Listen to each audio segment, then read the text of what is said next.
পবিত্র ঈদে মিলাদুন্নবী সাল্লাল্লাহু আলাইহি ওয়াসাল্লাম উপলক্ষে দেশের বৃহত্তম ধর্মীয় শোভাযাত্রা ৫৪তম জশ্নে জুলুস শনিবার ৬ সেপ্টেম্বর চট্টগ্রামে শুরু হয়েছে।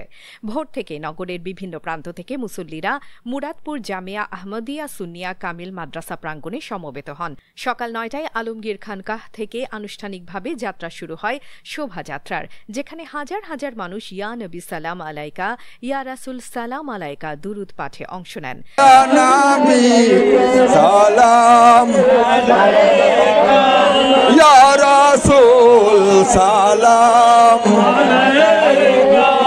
লাখো মানুষের উপস্থিতিতে আয়োজিত এ জুলুসের নেতৃত্ব দিচ্ছেন আল্লামা সৈয়দ মোহাম্মদ সাবির শাহ।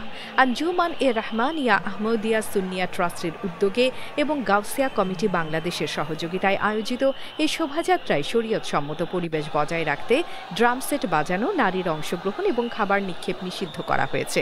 রাসূল সাল্লাল্লাহু আলাইহি ওয়াসাল্লামের শুভাগমনের ১৫০০ বছর পূর্তি এবং ট্রাস্টের শতবর্ষ পূর্তি একসঙ্গে উদযাপিত হচ্ছে। ১৯৭৪ সালের ১২ রবিউল আওয়াল থেকে চট্টগ্রামে প্রথম জশ্নে জুলুসের সূচনা হয়, যা এখন শহরের ঐতিহ্যের অবিচ্ছেদ্য অংশ। শোভাযাত্রা উপলক্ষে চট্টগ্রাম নগরী সেজেছে বর্ণিল সাজে। বিভিন্ন মোড়ে তোরণ, ব্যানার, ফেস্টুন ও পতাকা স্থাপন করা হয়েছে। সড়কের দুপাশে বসেছে খাবার ও অন্যান্য সামগ্রীর অস্থায়ী দোকান। স্বেচ্ছাসেবীরা বিতরণ করছেন শরবত।